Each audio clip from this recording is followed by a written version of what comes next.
নিজের গর্ভধারিণী মা বেঁচে থাকলে এটা করতে পারতেন বাবু? যমুনা, তোর এত বড় সাহস যমুনা, তুই আমাদের ফ্যামিলি ম্যাটারে মাথা ঘামাস? হ্যাঁ, যা এখান থেকে, যা যা। যাবো তো বটে, তবে যেভাবে আপনারা সকলে মিলে এই বুড়ি মানুষটাকে কথা শোনাচ্ছেন, গায়ে মানুষের রক্ত থাকলে কি করে চুপ করে থাকি বলুন তো? এত বড় স্পর্ধা তোর? হ্যাঁ, একটা বুড়ো মানুষকে পটিয়ে গয়না শাড়ি সব নিয়ে নেওয়ার তাল করেছিস না?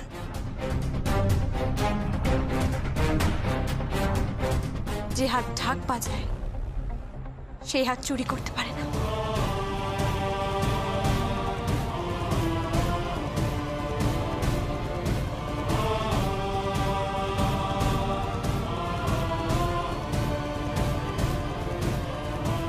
বড় মা, এই নাও তোমার বেনারসি, কোমর বন্ধনী, বালা, কানের দুল সব আছে, এই নাও। না রে, আমি নিতে পারবো না। এই যে আমি তোকে দিয়েছি, তুই তো এর উপযুক্ত দাবিদার, তোরই তো অধিকার আছে এতে। কারণ তুই তো সেই মেয়ে যে এই পরিবারের সামনে দাঁড়িয়ে আমার উপর চাপিয়ে দেওয়া সমস্ত বিধিনিষেধ ভেঙে দিয়েছিস। আমি রেডিও স্টেশনে তবলা বাজিয়েছিলাম, আমি খাঁ সাহেবের ছাত্রী ছিলাম, আর এত বছর পরে তুই এই বাড়িতে দাঁড়িয়ে ঢাক বাজিয়েছিস। তুই গঙ্গা ঢাকের ছাত্রী, তুই এ বাড়ির বান্ধাতা আমলের সমস্ত নিয়ম কানুন ভেঙেছিস। সেই জন্যই তো এই উপহার আমি তোকে দিয়েছি, এ আমি ফিরিয়ে নিতে পারবো না রে।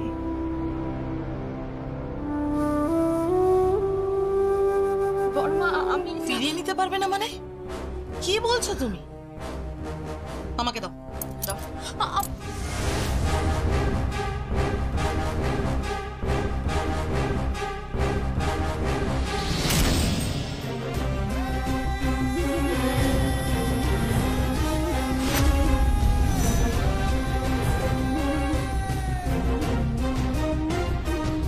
বড় বৌদি,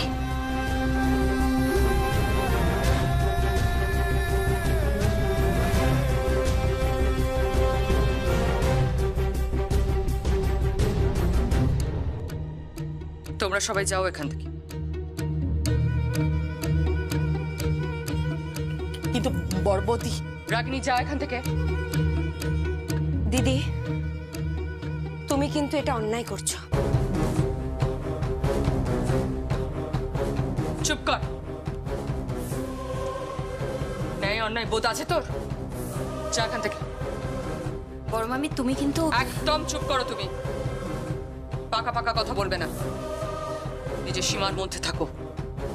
রাগিনী, তোর মেয়েকে বুঝিয়ে দেও কার সঙ্গে কথা বলছে। যাও তোমরা এখান থেকে, যাও।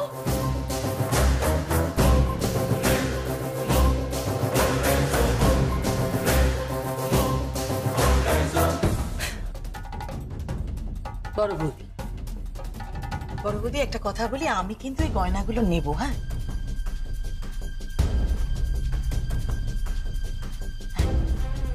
তার কারণ এই গয়নাগুলো আমার মেয়ে চেয়েছিল, কিন্তু আমার মা সেটা দেয়নি। আর প্রয়োজন পড়লে এই গয়নাগুলোর জন্য আমি কোর্টে পর্যন্ত যেতে পারি।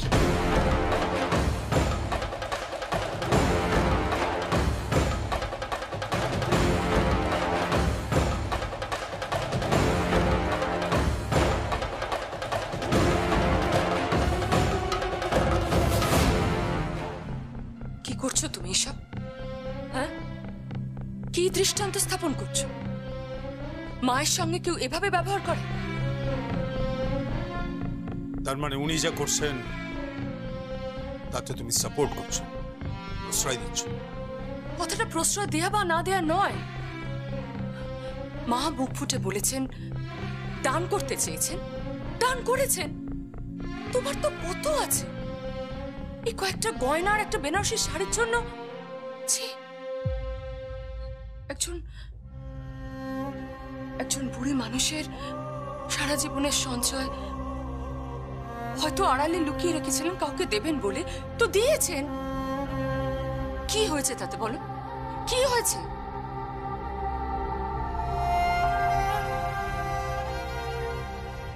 যমুনা, এটা তুই ফিরিয়ে নি।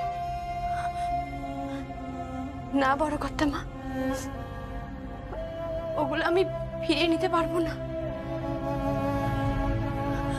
ওই ওই গয়নাগুলো গায়ে পড়লে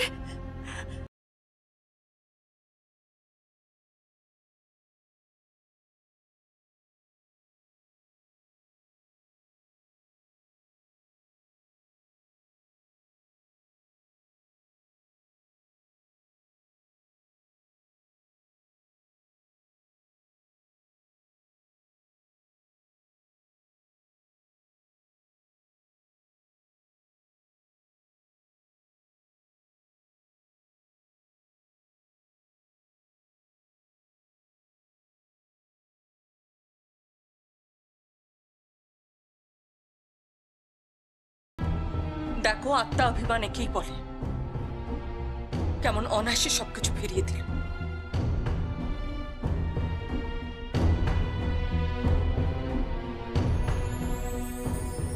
অনুরাধা, তোমার আমার মধ্যে কয়েক যোজনের দূরত্ব, সেই দূরত্বটাকে আর বাড়িও না প্লিজ।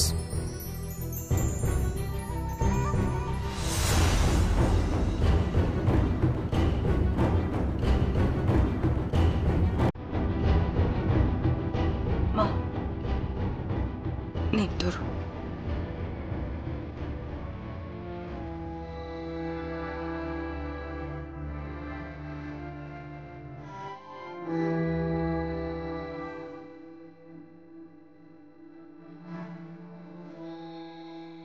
সার্থক, এই শাড়ি গয়না আমি রেখে দিয়েছিলাম। আমার বিশ্বাস ছিল কেউ না কেউ একদিন ঠিক আসবে। সে এসেছে।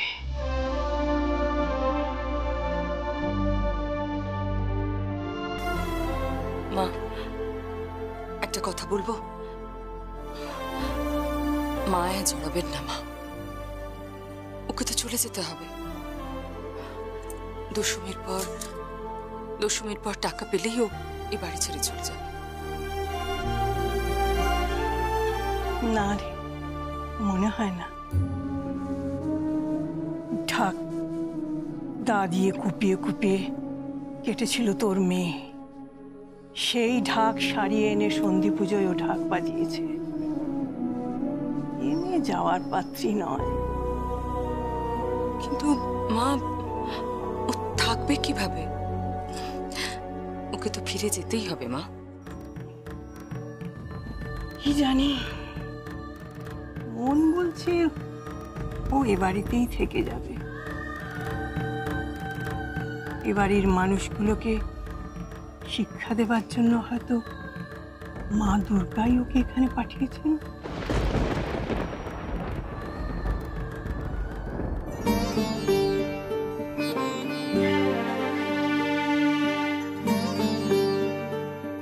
হে মা দুর্গা, আর যে পারছি না মা, বড় অপমান, আমি যে আর সহ্য করতে পারছি না। এই শহরে আর আসবো না মা, কখনো আসবো না। এই পরিবারের মানুষগুলো কেমন যেন খুব অপমান করে মা গো, খুব কষ্ট দেয়। শুধু একটু আমার বাবাকে ভালো রাখতে এখানে এসেছিলাম মা, শুধু বাবা একটু ভালো থাকবে, আমার বোনটার একটা ভালো বিয়ে দিতে হবে মা। ওই মহাজনের শকুনের দৃষ্টি থেকে আমার বোনটাকে উদ্ধার করতে হবে। হ্যাঁ মা, ওরা যে বড় বিপদে আছে মা, বড় বিপদে আছে। সব ঠিক করে দাও মা, আমায় শক্তি দাও, আমায় শক্তি দাও মা, আমায় শক্তি দাও। গঙ্গা আরতি হবে, হাত বাজাও।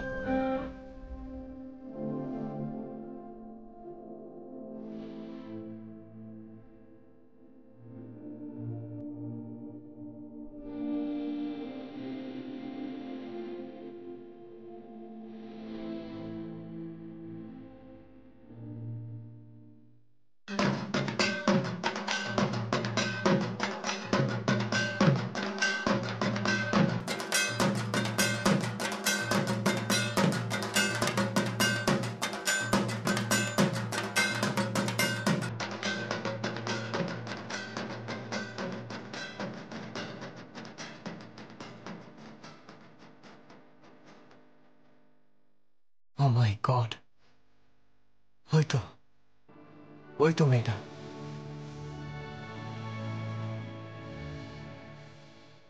তাদের কাছে কেউ নেই। আজ আমি ওকে আমার মনের কথা বলবই। মা গো মা, শক্তি দাও মা, শক্তি দাও। এই প্রথমবার আমি কোনো মেয়েকে প্রপোজ করব। সামনে দাঁড়িয়ে বলবো যে I love you, yes I love you. Please মা প্লিজ, এই ফার্স্ট টাইম আমি কাউকে প্রপোজ করছি মা। না সঙ্গীত, নার্ভাস হলে চলবে না। সঙ্গীত, তুমি বিদেশ থেকে পড়ে এসেছো, তুমি একজন সাহসী পুরুষ মানুষ। হ্যাঁ, কিন্তু আমি নার্ভাস হয়ে যাচ্ছি। কেন নার্ভাস হয়ে যাচ্ছি? না, বি স্টেডি।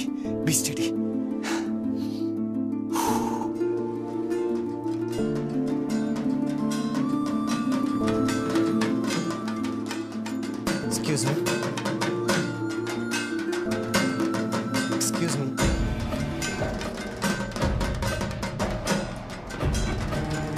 শুনছি না। Hello, excuse me.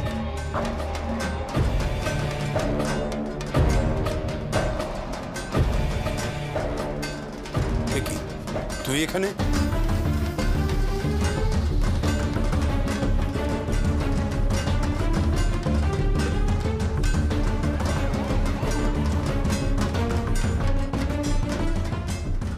তুই একে ডাকছিস? ডাকছি মানে ওই ধুনুচি, এতদিন পর বিদেশ থেকে ফিরেছি, ধুনুচি নাচ করবো না? বাবা, তুমি ধুনুচি নাচ করবে? ইয়া বলতে আপনি কথা বলছিস? কিচ্ছু না।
সঙ্গীতের হলোটা কি? যমুনাকে ডাকলো, এক্সকিউজ মি বললো, তারপর আমি যেই বললাম মনে হলো কি একটা যেন আড়াল করলো। তারপরে মেয়েটার ঢাক বাজানোর সাথে আবার নাচছে।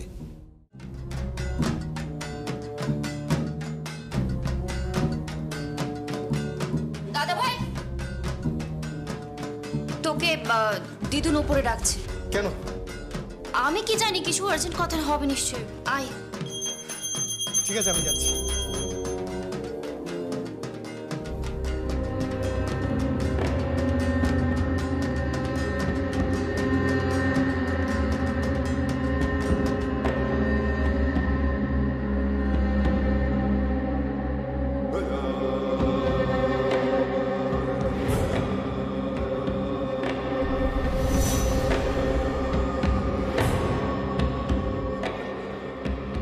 এই পুজোতেই তোর শেষ ঢাক বাজানো।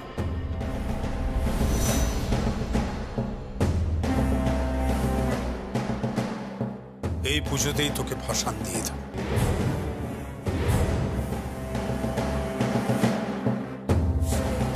মা দুর্গার ভাসান হয় নাকি বড় কর্তা? বছর বছর ফিরে আসে। আপনি যতই বিসর্জন দেন না কেন, আমার ভাসান হবে না। বছর বছর আমি ফিরব।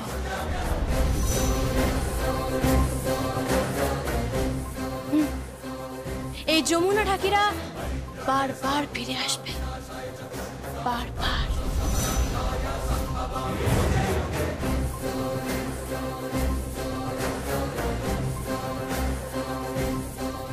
পারলে মিলিয়ে নেবেন আমার কথা। গরিবের কথা বাসি হলে বলে।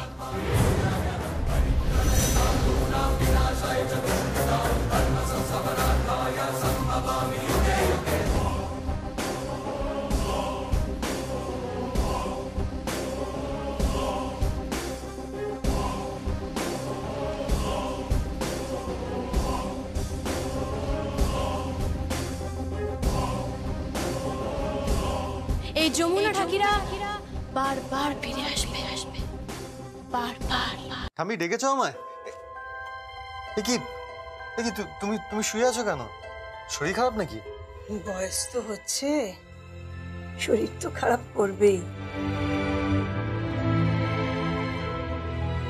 বয়সের আর দোষ কি? এই বয়সে এত যে কিসের লোভ আর কিসের মায়া তা তো বুঝতে পারি না বাবা। চক্কে ধনের মতো সব একেবারে আগলে বসে আছে। এসব কি বলছো কি তুমি? কেন, তুমি শোনোনি? তোমার বাবা, কাকিমা, বড় পিসি সব তো একেবারে রে রে করে উঠেছে। যেমন ওনার লোক তেমন এরা ধন্যি বাবু। একটা বুড়ির সাথে কেউ এভাবে ঝগড়া করতে পারে? হ্যাঁ, এই এদের এত টাকা, এত পয়সা, তাও দুটো গয়না কাকে দান করেছে বলে তাই নিয়ে কত ঝামেলি রে বাবু, কত ঝামেলি। হ্যাঁ, আমি তো কিছুই বুঝতে পারছি না, তুমি কি বলতে চাইছো? তোমার আর বুঝে কাজ নেই বাপু। এই নাও তোমার খাবার দিয়ে গেলু। আমি খাবো না। কেন? আমার খেতে ইচ্ছে করছে না। থাকো না, এমনিতেই তো শরীর খারাপ, এরপর আবার ডাক্তার বাবুর পেছনে ছুটোছুটি করতে না হয়।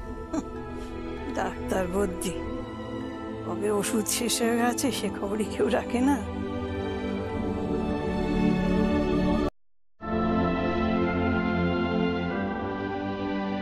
সে কি, তোমার ওষুধ ফুরিয়ে গেছে, কেউ তোমায় ওষুধ এনে দেয়নি? খবর কি কেউ রাখে রে? আজকাল কোন ঘরে ছেলে মেয়ে নাতি নাতনিরা বুড়ো বুড়িদের খোঁজ রাখে? তাহলে কি আর এরকম ব্যাঙের ছাতার মতো বৃদ্ধাশ্রম গজিয়ে উঠতো? আচ্ছা ঠিক আছে ঠিক আছে, তুমি তুমি চিন্তা করো না, আমি আমি ওষুধ এনে দিচ্ছি তোমার জন্য, ঠিক আছে? এই শোন, কি? আমি ওষুধ আনার জন্য তোকে ডাকিনি। তবে তুই আমার একটা জিনিস একজনকে দিতে পারবি? কাকে? ওই ঢাকিকে। আরে হ্যাঁ, বলো না কি দিতে হবে। এটা কোনো ব্যাপার হলো নাকি?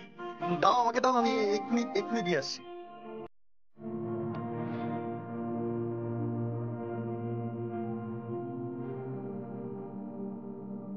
এই গয়নাগুলো ওকে দিয়ে বলবি এগুলো যেন ফিরিয়ে না দেয়, আর এই শাড়িটাও দিয়ে দিবি।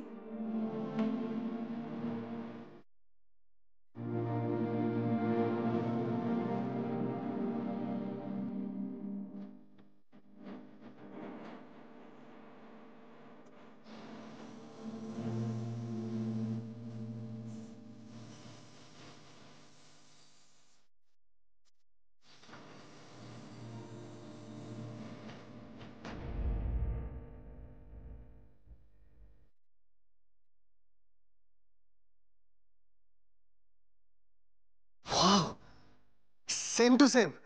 আমি এরকম একটা হুবহু এরকম একটা শাড়ি পরে আমি আমি একজনকে দেখেছি। Pretty, she is so beautiful. এই থাম তো, অত ইংরেজি বলিস না তো। আমি কি ইংরেজি কথা বুঝি? ঠামি ঠামি, তুমি সে এত সুন্দর তুমি ভাবতে পারছো না।